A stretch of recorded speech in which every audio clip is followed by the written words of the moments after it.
I want to switch gears a little bit here. One of the big things that we've been talking about at Epoch Times recently is the president announced that there was Chinese involvement in the 2020 election. There was interest. There was, for example, the one thing that was in the papers that were published was that, all of the voter data from, I think, 220 million Americans was gathered. We have seen, of course, the things that John Solomon got declassified and so forth, but what else can you tell us? Yeah, I think the president was right to go to the nation and the world and put forth this information, but it was only possible because the president directed us to declassify and divulge this information to the American public and the world. And so you saw that and how we unveiled that, or how the president unveiled it, and rightfully so.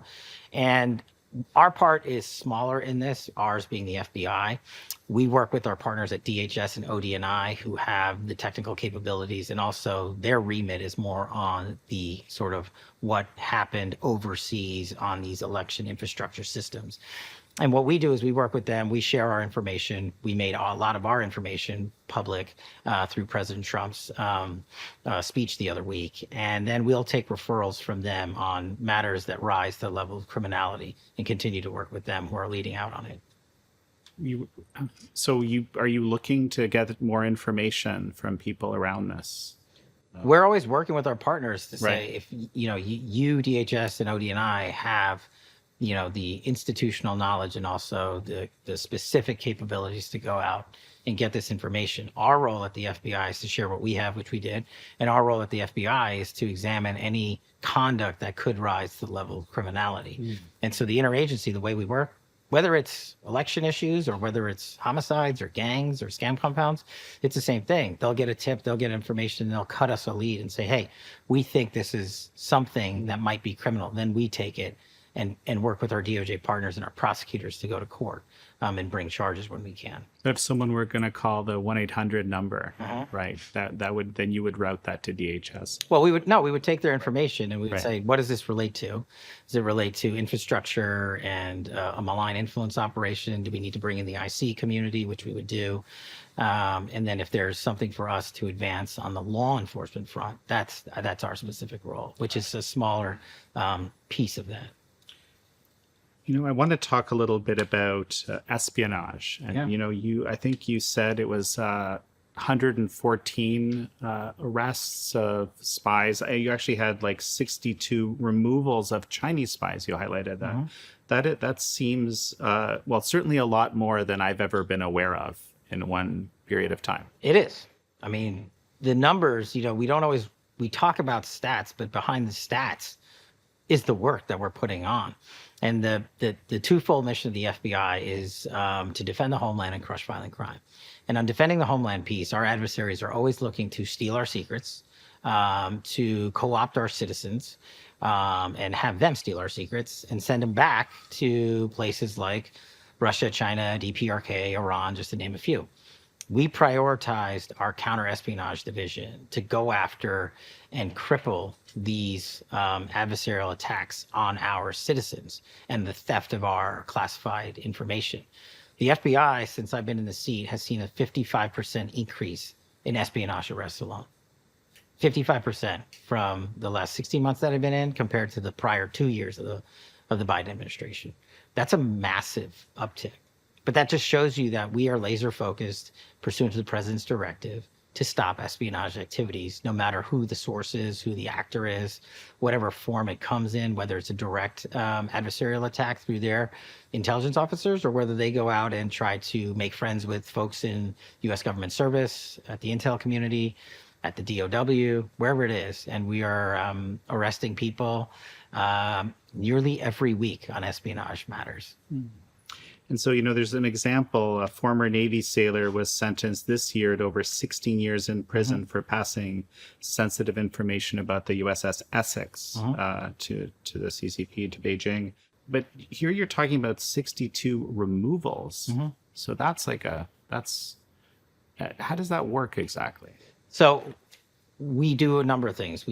Our first line of defense is disrupt. Stop it from happening. Stop the areas and avenues our adversaries are utilizing to execute this espionage activity on Americans. Our second is, of course, to prosecute every single one of them where we can. And then we do a couple of things. So when we find the intelligence officers, the IOs that are perpetrating this conduct, if they're on American soil, we're kicking them out. And that's where these... So these would be people who are like on diplomatic visas or something, Yes. and you just, who are seeking cover falsely by saying they're a diplomat from, wherever, and they're actually conducting intelligence operations illegally. And then some of these individuals that we don't meet the criminal threshold, the people they co-opted and aren't American citizens, we'll expel them too. So it's a combination. Fascinating. So there's also 13 internet domains allegedly used by Chinese-backed actors you recently seized. They were targeting Americans who had security clearances specifically, so particularly problematic, I imagine. Yeah. So we have a number of operations that focus just on that. We've learned through the tradecraft that is deployed by our adversaries that they are utilizing certain infrastructure and certain systems. And our big win through our cyber operations and things like Operation Gecko is to seize the domains and the infrastructure and shut them down. Because the adversary spent time building up this methodology of espionage that they thought we would never detect. And once we detect it, it's great to identify the people that are involved. But the places in which it's being conducted, whether it's on the dark web or through other mechanisms, we at the FBI are just shutting them down and basically turning off the energy, the power to that way of conducting espionage activities so they can no longer do it. And so that instance is just one small example of where we've been successful. And, the adversary thought we wouldn't detect them, but thanks to our interagency partners, we did. And then we have the remit in the U.S. to go after it. What about LinkedIn? Because this is one place where there's, as you well know, as a sort of a hotspot for quote unquote talent recruitment. Yeah. Right? Look, we have to balance civil liberties and constitutional rights with proactively defending America, which is my primary job. And so what we do is we work with our private sector partners and they work with us to identify.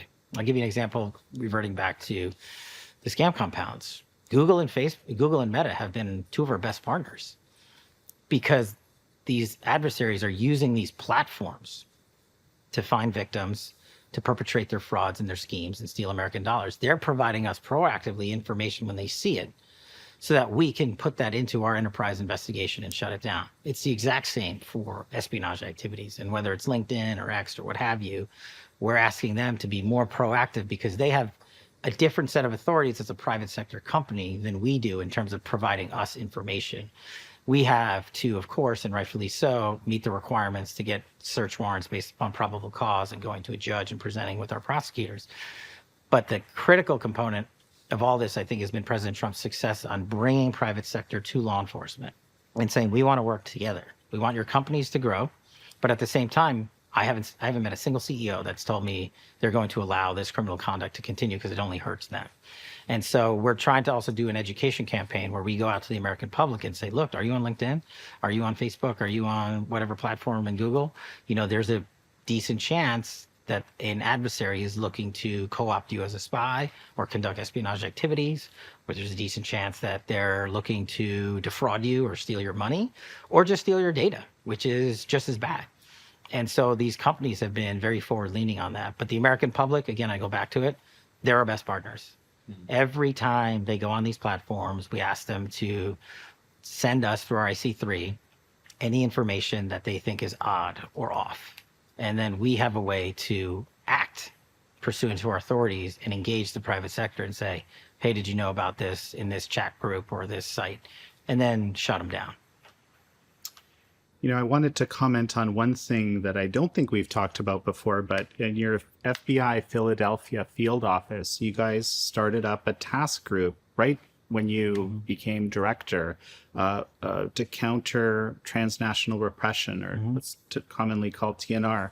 which I think, I believe that's the first time I'm aware of. It's something that we track quite a bit and report on quite a bit because of our Chinese language arm, right? There's a lot of that going on. So, and you kind of updated us back in March of 2026. We were tracking that. Tell me a bit about the work of that field office. Philadelphia field office and our SAC up there have been, and their entire team has been tremendous on the TNR fight. It's a legitimate criminal enterprise. In legitimate, I mean that the adversary is deploying that to repress nationals from their mainland here in the United States of America, and that crosses a legal threshold at a certain point and becomes illegal activity. And so we felt that it wasn't just one-off, it wasn't just happening here or there, but our certain investigations are placed in certain field offices because they have the expertise and knowledge on it.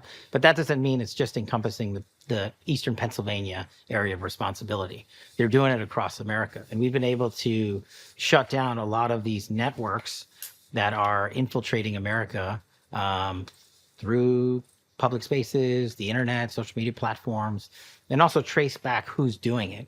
And then most importantly, we want an end state to this. We want a disruption, a dismantlement, or a prosecution. And a lot of these actors are actually disparate actors. They're not necessarily sitting in the nation you think they would be sitting in. And so when we can't legally get to them, or we can't get enough evidence to meet the threshold for prosecution, we work with our partners, again, at places like Treasury and elsewhere, to shut off their access to the international banking system, which they need to conduct their criminal activity. And when you do that, it's as effective as putting handcuffs on them, essentially, because they can't do it anymore. Ultimately, for me, the prize is actually putting handcuffs on them, but if we can't do that, then we work with our interagency partners and Secretary Bessent and his team and the State Department as well. Secretary Rubio, fantastic partner for us on all of this work, because it requires diplomatic relations, it requires engagements with our embassies around the world, and it requires the State Department to deploy their authorities and designating and listing people and companies and entities on their sanctions list, which is equally as powerful as Treasury sanctions. It's interesting because this is, of course, it goes on people that are foreign nationals that happen to be residents here, but it's also on Americans, whether it's Chinese Americans, or I suppose a really extreme form of transnational repression is Iran's assassination attempt on the president. I hadn't even thought of that until this moment, but that is actually very much a form of transnational repression. It all is. And so we're covering down on all of it. You say about 640 planned terror attacks were foiled last year. That's the number that I'm seeing. 715. I hate to correct you. Okay. But I just want to. Okay. Well, can you give me an example of one with a little bit of detail? Yeah. I'll give you an example of 4.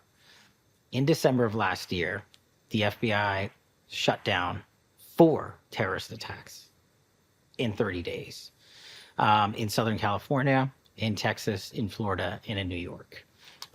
From ISIS-affiliated organizations, other terrorist-affiliated organizations. And on top of that, we did the Pumpkin Day takedown, which was separate and apart from that, hubbed out of Michigan, but also kind of sprawled through a couple other jurisdictions to include New Jersey and other places. And what these individuals were looking to do were the equivalent of a cyber zero-day attack, but this was an actual overt criminal attack to go out and attack places of worship, attack schools, attack places of business, and just attack Americans wherever they could. Like using cyber tools? Yeah, so cyber is the tool of the day, right? As our technologies advance, we have to keep up with the adversarial threat, which we're doing. And we have to deploy that lawfully to surveil, monitor, and detect. So we work with our prosecutors to get search warrants up, to get surveillance warrants up, to get monitoring warrants up. And what we were able to do is, before these individuals who wanted to disrupt America's holidays last year, literally, and kill dozens, if not hundreds of people, and cause a mass casualty event, we went in and took them all down. These are 4 unrelated operations, but related in the sense that they wanted to do the same end state, which is kill Americans, and arrested them all. And we stopped them cold. And that's a pretty monumental achievement, especially during the holidays, but it's because we were resourced and backed by the White House and the administration to get these sort of achievements accomplished for the American people. And so when you look at 715 or, the number of terror attacks that we've stopped just inside the U.S., that shows me two things. One, the adversary is continuously looking to attack us on American soil, utilizing illegals, American citizens, USPers, and foreign nationals. And so we want to go out at the right time to dismantle the entire criminal enterprise, not just a couple of them. And so it's a balance. We, of course, have to be left of boom, but we have to also make sure we have the evidence we need in a presentable fashion that's lawfully collected to not just disrupt and stop the attacks, but then to prosecute them. And all the individuals I just started, they're all on their way to federal prison for a very long time. And tell me a little bit more about DSIG and what exactly it is. So the FBI is the lead law enforcement agency and coordination center for everything from supporting state and locals to incidents like you saw in Idaho this past week, to responding to critical incidents, mass casualty events, and just crime in general. When I got here, the time from a critical incident or an event occurring in the field to getting leadership information, not just here, but to the White House and their agency, was up to 3 hours. And we had our team come in here and rebuild that. We said that doesn't meet the modern day threat dynamic. And now we're down to less than 60 seconds. We are delivering in live time. Tell me again what went from 3 hours to 60 seconds? Our ability to share information as it comes in. There's a shooting in Texas. There's a bank robbery in Ohio. There's a mass casualty event out in California, or there's a wildfire, or what have you. And the leadership, not just me, but most importantly, the White House and the president needs lifetime leadership, at least when it's in my remit of law enforcement, to say, this is the information we have. And what it does is accelerates our ability to deploy our assets. Things like our hostage rescue teams, which we didn't even get to talk about, and we'll do it at another time, but they're deploying at a rate that we've never deployed before and rescuing hostages across the country. We're allowed to do that because we're able to get them the information they need to launch in their fixed-wing aircraft and go across the country. Same with our evidence response techs. We have the expertise in collecting evidence, which we work with our state and local partners. We can't do that if it takes 3 hours to get us the information that something happened and what the need is. Now we're down to inside 60 seconds. And we're launching those folks on standby in 30 minutes or less. And that's what the American people expect of this FBI, and that's what this place has done for law enforcement. I was thinking about the White House Correspondents' Dinner, the first one, Yeah. right? And how quickly you guys were already offering some information at the White House. Yeah. Within, I don't know, was it an hour? Yeah. I mean, that was 3,000 people. I was there, you were there. Thankfully, brave members of law enforcement stopped the threat, before it took someone's life. But we did the same thing. Got the information to our leadership within minutes, deployed our mobile command centers on scene, had our HRT and SWAT operators and tactical operators on scene, had our evidence response team, which I literally met on the floor where the incident occurred, collecting information, taking DNA, taking photographs, transport the perp, and conducting lawful interviews and getting lifetime information. But at the same time, working with the White House, as you saw, we literally went to the podium with the Attorney General and the President and provided transparency and information because it was of such public importance. And that's what this place was built to do, to support law enforcement and to rebuild trust here. As we were preparing for this, I got an email that you sent out to everyone. Very long email. I think you said in the email it's the longest email you've ever sent. Yeah. Kind of cataloging. I mean, it took a while to read it. All the sort of what you would call enterprise changes here at the FBI. One of them being the development of this DSIG. I guess it's DSIG. DSIG's DSIG, right? The center of. Can you just give me a few examples of the things that you think are the most the things that the American people should know about? Yeah, absolutely. Look, at the end of the day, when we came into this administration, and I had worked in government for 16 years before that as a prosecutor in the intel community and also at the White House, we saw a lot of flaws with how law enforcement was rolling out and how it was weaponized. And we said, okay, we're going to restore the credibility and trust with the American public of the FBI. That's what I can help control. And we just listened to changes that were on the books to be made for 10, 15, 20 years. And why they weren't made before, you'll have to ask prior leadership. but we didn't have time to waste. So we did a couple of simple things, but most importantly, we listened to the field. I pushed out 1,500 FBI employees from Washington, D.C. permanently to the field. Almost a third of our workforce before I got in the seat was housed within 50 miles of the Washington, D.C. radius. That's just illogical at every level to me. Field operations are conducted in the field by field agents driven through intelligence cultivated and collected in the field. So we sent 1,500 people out. That was one of the changes. The other things were the administrative bureaucracy at this agency was completely out of control. Nobody bothered to actually fix the problem. They just said, we'll put a Band-Aid on it. And after you put on 50, 60 Band-Aids on the same issue, it becomes an epidemic. And so whether it's things that nobody sees, like the rebuild of our entire IT infrastructure system, everybody thinks the FBI is running around like CSI, and we just weren't. We didn't have it because the toolkit that California agents had was different than the folks in Maine versus those in Texas. And that shouldn't be the way it is. So we rebuilt that entire infrastructure with our private sector partners. We reduced the DIOG, the Domestic Investigative Operations Guide, basically the field guidebook to how and what you can do. It used to be like this. I'm not kidding. If you ever want to hold a copy, I'll let you do it. We shredded it by 40% based upon changes that the field had been asking for years and years and years. And we empowered our SACs to own their AORs respectively and say, you drive ops, you drive field operations, you tell headquarters what you need resource-wise and admin-wise, and we'll get it to you. But we are not going to direct the traffic in Washington State and in Idaho and in New Jersey, and because it's different everywhere you go. The skill set is different, especially in tribal law enforcement areas. And so we did things like that. We also said yes to AI. When I got here, there was 2 AI test use cases in the Bureau's history.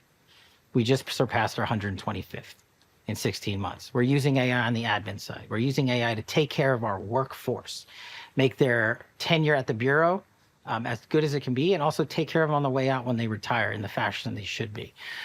We did little things like allow agents to keep their service revolvers at the end of their tenure here. They used to just be seized and melted down, which made no sense to me. And we took AI in and put it on all 3 of our enclaves, our unclassified and classified spaces, because data that's collected at the rate we're collecting it is useless if you can't triage it. And we're not replacing the human component to it. But to keep up with the adversary and the amount we're collecting, we're ingesting AI from various private sector partners who have been fantastic because they built the best AI infrastructure and AI models and large language models and things like that we are now utilizing at law enforcement and rolling out across the country so agents in the field can immediately get to work. I'll give you an example. Our rapid DNA deployment, okay?